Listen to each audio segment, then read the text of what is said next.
In this video, I'll be breaking down Dana White Contender Series Week 1 for 2024. It is finally upon us. It's always the greatest time of year where we have every Tuesday for the next 10 weeks dedicated to the Contender Series, showcasing the best up-and-coming MMA talent from all over the world, vying for a UFC contract. Usually 5 fights every Tuesday in front of Dana White, in front of the matchmakers, and usually the guys that put on the best performances get signed to the UFC. Last season we saw pretty much everybody except maybe 4 or 5 fighters who won not get the contract. So Dana White's been quite generous with giving out the contracts as of late. Let's see if he ends up doing the same thing this season. Now, I do want to let you guys know that I will usually be dropping these breakdowns roughly after the weigh-ins have completed, because one mistake that I made over at least last year was locking in these spots, locking in these bets, and making these final predictions before seeing the actual weigh-ins and stare downs. And the big tell in a lot of those spots were some of these guys either coming up in weight, going down in weight, and a huge size or advantage or disadvantage that some of these fighters will have, and that could really play into the fight as well. Sometimes it's hard to get the heights and reaches from a lot of these regional events. So when you see these fighters actually face off on weigh-in day, that usually gives you a better idea of the size of either one of the opponents. So that might sway my prediction one way or the other. So moving forward, probably around noon, maybe closer to 3 p.m. on Contender Series weigh-in day. So Mondays is when I'll drop these breakdowns. So keep your eyes peeled for that. Make sure you guys hit that like, subscribe, and make sure you guys hit a follow as well, so you guys know whenever these are dropping as well. All right. Without further ado, I just want to quickly plug the actual the MMA Fight Archive. I am the architect behind that service, and that's how I was able to uncover so much information about these fighters I'm about to break down for you guys. We already have pretty much whatever matchups are announced for all the upcoming Contender Series matchups are already posted on the Fight Archive, not to mention 17 promotions that we cover from all over the world. Make sure you guys utilize it to ensure you leave no stone unturned when you're researching these upcoming MMA events. We got direct links to past fights for all of these competitors, and we just recently surpassed 4,000 fighter profiles for you to be able to research from. There is a 7-day free trial for you to check it out. So if you want to try it out and try to utilize it for the Contender Series where it is probably most useful, make sure you guys check the link in the description below. Once again, that is the MMA Fight Archive. All right, we got 5 fights on tap for this week, or for this week's card. So let's get right into it. First fight of the night is probably the most anticipated fight of the entire season thus far, and we have 2 top flyweights, one from the UK, one from Arizona. We'll start off with the Arizona side of things with Antoine Ho coming in at plus 145, going up against Loner Kavanagh, coming in at minus 170. Now, I've been following both these guys for the last few years. Both guys are very impressive and fight with a lot of flash, a lot of good striking techniques, and more often than not, their fights are very entertaining. Start off on the Ho side, who was 7-0 on the amateur scene and is now 6-0 as a pro, trains out of the MMA lab. You see a lot of those guys usually in his corner try to mold this fighter into a much more complete fighter. Usually at his best, he utilizes a striking approach, has a lot of slick shots down the pipe with a lot of sting. Not crazy knockout power, but he does hit with a lot of sting that usually hurts his opponents.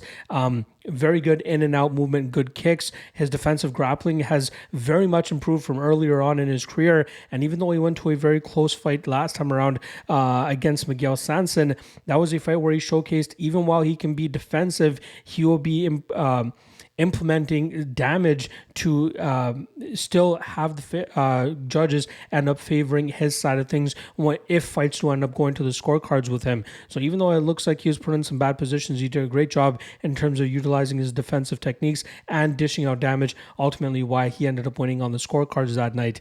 Again, very fun prospect here, still very young as well. I very much look forward to seeing how he fares on Tuesday against his opponent, Loner Kavanagh, who who is 6-0 as well as a professional, had an amateur career where he went 2-2-2, although those first two losses came when he was only 14 and 16 years old. Since then, he's only pretty much known victory, and he is being molded very well under the guise of Brad Pickett and Great Britain Top Team, I believe the team is. This kid's a very slick striker, has some solid power on his shots. His defensive grappling is also improving, but that's where fighters have tried to take advantage of him in the past. And he's also used it offensively as well to land some big shots from that top position, landing good elbows and good ground and pound if he does find himself on top of his opponents. Without a doubt, I think both these fighters can be signed to the UFC almost immediately and find themselves hovering around that top 15, maybe even top 20 range of the company. Both these kids are very, very talented and very, very skilled, especially with their striking. So I expect most of this fight to be taking place in the striking round. But if one fighter is to look to go to the grappling, it might be Kavanagh, but I think we'll see good enough defensive work here from Ho to keep himself out of these bad positions, but also landing damage while he's defending, similar to what he did in his last fight. When I originally taped this fight, we saw Antoine Ho all the way up at plus 210. I had to take a shot there, but now you see a lot of that CLV coming in here, and he's all the way down to plus 145. This is a close fight. This is a fight where both guys will have success with their striking. I believe Ho has a little bit of a speed advantage. I believe his footwork will be a little bit crisper than Kavanagh as well, and I think we'll see him land more effective damage while being good enough on the defensive side of things. And once Kavanagh starts to go to his grappling, I think we'll see good enough defensive work from Ho to keep him out of too much trouble while he lands the damage and ends up winning this fight on the scorecards. Both kids, very, very talented, and I think whoever ends up losing here should get another shot on the Contender Series later on in the season, as this is only week one. But if it all works out the way I hope it would, both guys have a phenomenal performance against each other, and Dana White ends up signing both guys. But I'm going to go with the underdog here. I'm going to go with Ho. I just think he's a little bit slicker in most of these spots. Kavanagh could have some top control, but I expect Ho to be good enough defensively and land damage while doing so. The next fight, Jose Miguel Delgado coming in at minus 330, also coming in on short notice, going up against Ernie Juarez, who comes in at plus 270. Now, Delgado just fought a month ago at LFA 188, where he scored a first-round knockout victory over Lopes Faria. That was a matchup where he showed off pretty much what he's great at, and that's striking. Throws in solid combinations, and he's been able to put away pretty much all of his opponents. I believe, all 7 of his professional wins have come by finish. He's currently on a 4-fight winning streak, with that one loss coming to a very talented regional fighter, Chris Milcate, I believe his name was, who was able to utilize a wrestle-heavy approach and keep Delgado on the defensive. But Delgado, like I said, has roared back with 4 straight victories, and another prospect of the MMA lab, where you see a guy like Benson Henderson taking a huge interest in this kid's career, so much so that he's even housed him at a certain stage of his career, at least for a moment of time, always in his corner, always looking to improve this kid's skill set. He is best in the striking room. He has a long, rangy style, likes to utilize combination, loves the leg kick as well, but it's really the speed of his hands and his ability to shoot down the pipe that makes it hard for opponents to get into the pocket and have much success against him. Juarez, undefeated 8-0 prospect, currently the A1 combat champion. He's had some close fights as of late. This kid's a tank of a man in terms of how just physically built he is. Throws a lot of kicks, lands with a lot of damage as well, but he can be taken down and he can be grinded out. However, he's done a good enough job in terms of staying active off of his back, even winning a few of those rounds in those recent fights off of his back by landing more damage and staying a little bit more active. But he does clearly start to slow down later on in matchups, and you feel like better fighters will be able to take advantage of that. He is a Stockton, California fighter, a Gracie fighter at that, but that also leads to being a little bit lackadaisical at times, which could see him lose fights against more talented opposition. Now, I'll be honest, I was a little bit surprised to see how wide this line was when I finished my studying, as I'm not overly impressed with Delgado. I think he's a good striker, and I think he should have the striking advantage here. I just wouldn't get involved with him as the big favorite. I still think he is going to win this fight, and I think he could actually knock out Ernie Juarez as this fight starts to get into deeper waters. It seems like the public has already chewed most of the meat off the bone in terms of the round 3 prop. Last time I checked was sitting around plus 600, but I do think that we'll see Delgado Delgado touch up Juarez, land the better strikes down the pipe, and eventually find that finish in the second or third round. Next up, Bruno Lopes comes in at minus 195 going up against Mikhail Sazhiniani, who comes in at plus 170. Now, Lopes is looking to bounce back from his Contender Series gaffe last time around, as he came in as a massive favorite against Brendan Ribeiro, but ended up getting knocked out in the first round of that fight. He ended up going back to the LFA scene, where he defended his LFA light heavyweight title and finished his opponent, I believe, in the third round of their matchup, second or third round by, I want to say, submission.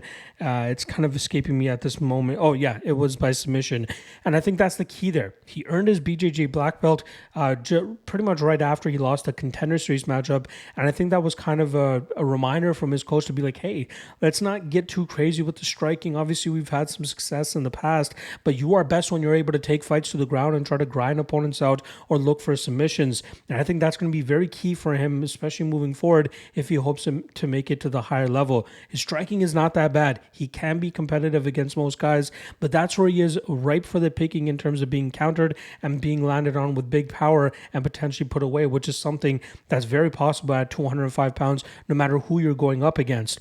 But Lopes, solid striker, better grappler, and that's where he should be able to have most success if he chooses to take fights there. Now, his opponent this weekend, Mikhail Sazhiniani, a Georgian fighter.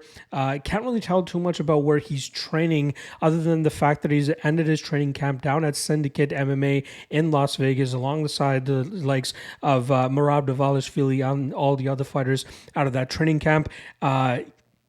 He lost a fight back in March of 2022, but since then he's won 6 straight matchups. There was one fight where he pretty much just grapple fucked his opponent, taking him to the ground and grinding him out, not really doing too much damage from that top position, winning that fight on the scorecards. But then in other fights, we have seen him open up in the striking a little bit more, not super technical, but throws with a lot of power, speed, and explosiveness, which has allowed him to win some fights by knockout as well. I love his ability to attack the calf kick as relentlessly as he does against most opponents, because that allows the rest of his game to flow so effortlessly. He's strong, he's big, he's thick. He does a good job in terms of maintaining that top position if he does look to go for takedowns. But I think in this matchup against Lopes, he'll probably have to lean more so on that power in the striking realm to try to earn the victory here.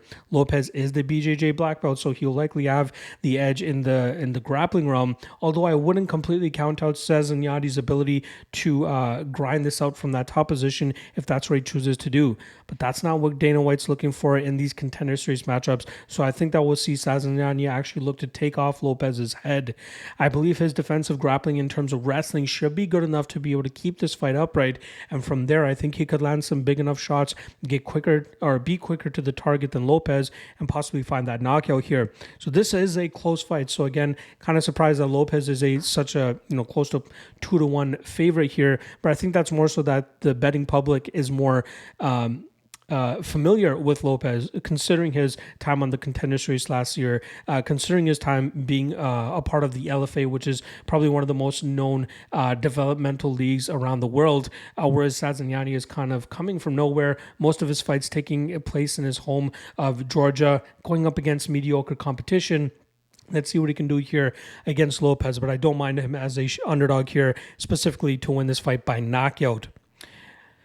All right, next up, Meng coming in at minus 185, going up against Rami Hamed coming in at plus 160. Now, Meng was scheduled to fight a German fighter here in Islam Dulatov, and I believe Dulatov competed in OKTAGON recently.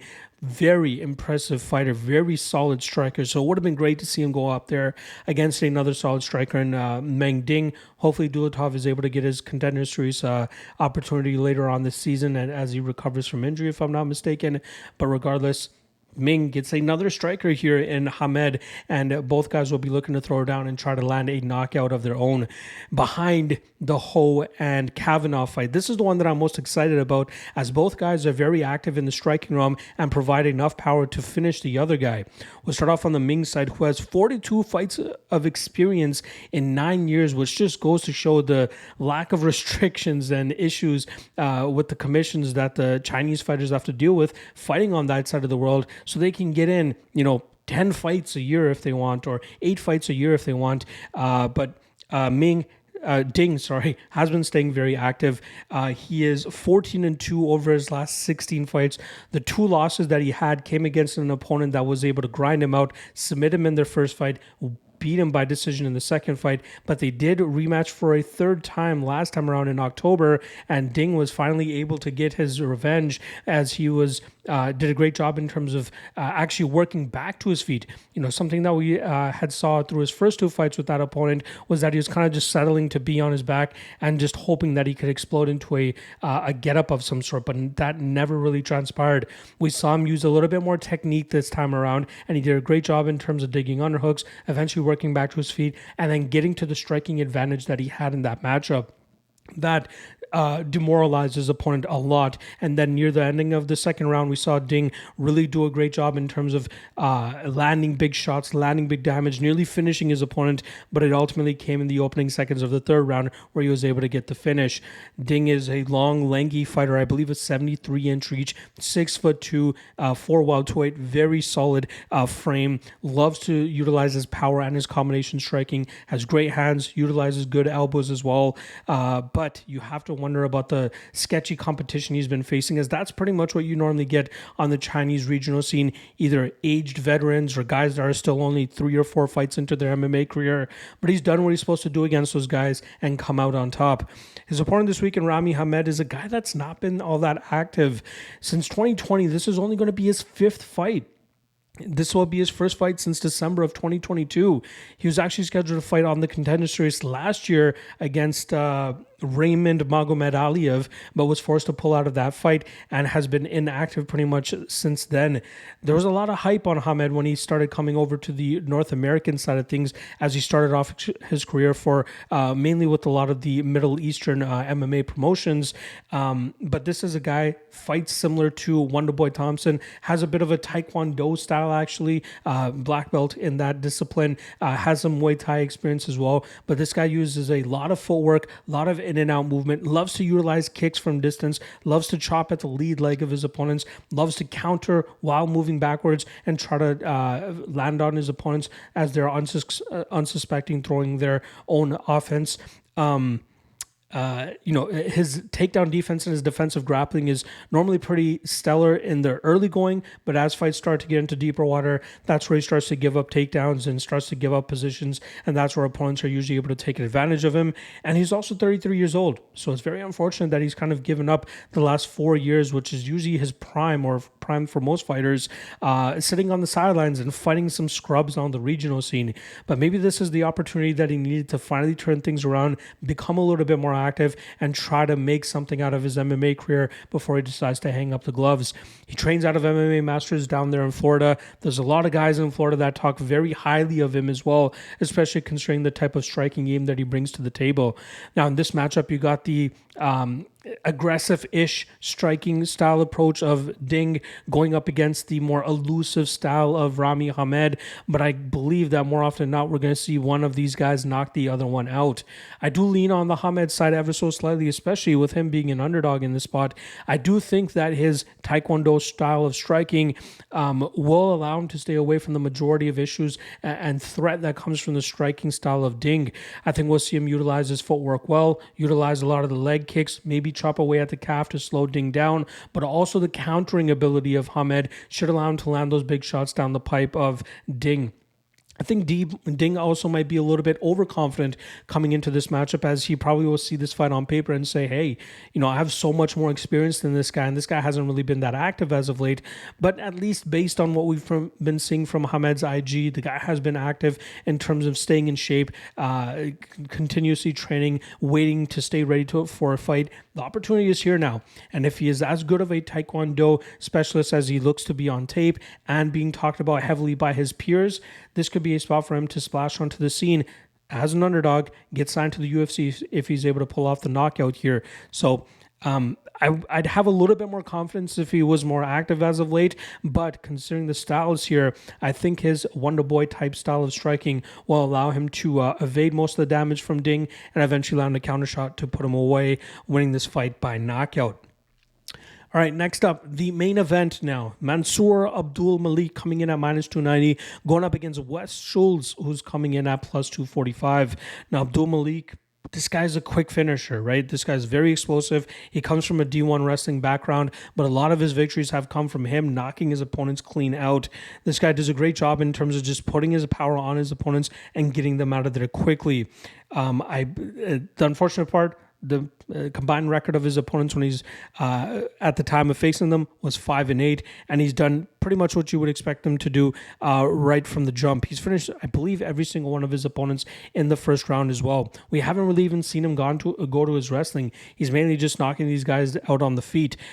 He's explosive, he's physical, he's big, but at a certain point, we know fighters like this, they either get a quick win on the Contender Series, they get fed to the wolves in the UFC, and they're in and out of the UFC within a few fights because the technical skills have not really caught up to their physical skills, and then more talented fighters are able to beat them and stay away from their big power and eventually get them out of there. But in this matchup against Wes Schultz is a solid regional fighter, leans heavily on his wrestling as well, trains out of Pura Vida in Wisconsin, which is headed by former UFC fighter Zach Otto. Ode Osborne used to train there as well before he moved to Las Vegas. Schultz suffered his first professional defeat back in January of 2023 and has rebounded with 3 straight victories, finishing all of those fights in the first round. A lot of that coming from his wrestling, looking to take opponents to the ground, either submitting them or smashing them from that top position, but he is a guy that can be broken. We saw that in the Dylan Budka fight, which is his lone professional loss. Budka was able to out-wrestle him, even though he wasn't as good of a wrestler on paper. Budka was able to keep him in bad positions and not really have allow Schultz to have much success of his own, and he just seems like a guy that if things aren't going well for him early, he kind of just starts to fade and allows his opponents to take over. And I just don't think he's going to have much of that success early here, which will allow Malik to just jump on him early and get him out of there quickly. Both guys lack some striking technique, but I think the physicality, explosiveness, and power of Malik will allow him to go out there and replicate what we've been seeing through his career thus far. Big power, big finishing ability, and putting away Schultz early. Again, Schultz might look to test the wrestling of Malik just to try to wear on him and try to take him down and try to, just to wear him out completely. But I think Malik's wrestling defensively and his background should allow him to keep this fight upright. And then from there, Schultz is going to start to shell up, in my opinion, after he eats a big shot from Malik. And I think Malik gets him out of there in the first round. Waiting for the props still to drop for this matchup, but I'll see if we can give Malik round 1 KO at anything at plus 100 or better. There has been a little bit of action coming in on Schultz, as I saw Malik when I did research this fight a few days ago. It was up around minus 350. Now he's down to minus 290. We might be able to get a good enough line on Malik round 1 KO, and that would probably be the only way that I'd choose to attack this fight. There you guys go. First week of the Contender Series broken down for you guys. Reminder, I will be dropping my UFC 305 full card breakdown on Tuesdays for the next 10 weeks as we get through this Contender Series schedule. So keep that in mind. Usually I drop my Lawcast episodes on Monday, but I want to give a little bit more time to myself, especially with having to study these Contender Series fights now as well. So look for the UFC 305 full card breakdown tomorrow. And I do have 3 plays officially tracked for this card. If you want to check that out, check out the MMALOTN Patreon page. Link for that in the description below. Otherwise, I'll see you guys tomorrow for the UFC 305 breakdowns. Good luck on these plays. Hopefully we can start off the year well with the Contender Series. Let's see how it goes. Peace.